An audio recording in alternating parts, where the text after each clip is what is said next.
Hi friends, ഇന്നത്തെ video ഇൻഡിഗോയുടെ floor paint അടിക്കുന്നതാണ്. നേരത്തെ അടിച്ച പെയിൻ്റെല്ലാം ഇളകിപ്പോയിട്ടുണ്ടായിരുന്നു. അത് ഫുള്ളായിട്ട് നമ്മൾ ബ്ലേഡിന് ചിരണ്ടി കളഞ്ഞതിന് ശേഷമാണ് നമ്മൾ ഫുൾ ക്ലീൻ ചെയ്തിട്ടാണ് നമ്മൾ അടിക്കുന്നത്. ഇൻഡിഗോയുടെ സ്റ്റോൺ ടൈൽ ടോപ്പ് കോട്ടാണ് ഫസ്റ്റ് അടിക്കുന്നത്.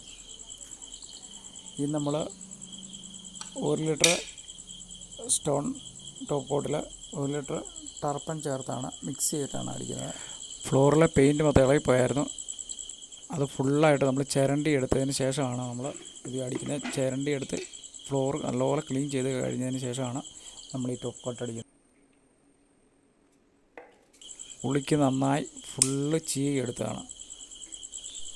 പഴയ പെയിൻറ്റ് ഇളകി പോകാനായിട്ട് നമ്മൾ പെയിൻറ്റ് റിമൂവർ ഉപയോഗിക്കരുത്. ഉപയോഗിച്ച് കഴിഞ്ഞാൽ ഇതിൻ്റെ ഓടായതുകൊണ്ട് അത് ഇളകിപ്പോകാനായിട്ട്, അത് പൊടിഞ്ഞു പോകാനായിട്ട് ചാൻസ് ഉണ്ട്, മണ്ണിൻ്റെ ആയതുകൊണ്ടേ. അതുകൊണ്ട് നമ്മൾ മാക്സിമം ചീകി എടുക്കണം. ചെയ്ത് ഇച്ചിരി കഷ്ടപ്പാട് പിടിച്ച പണിയാണ്. എന്നാലും നമ്മൾ ചീകി തന്നെ എടുത്താലേ നമുക്ക് കറക്റ്റ് റിസൾട്ട് കിട്ടത്തുള്ളൂ.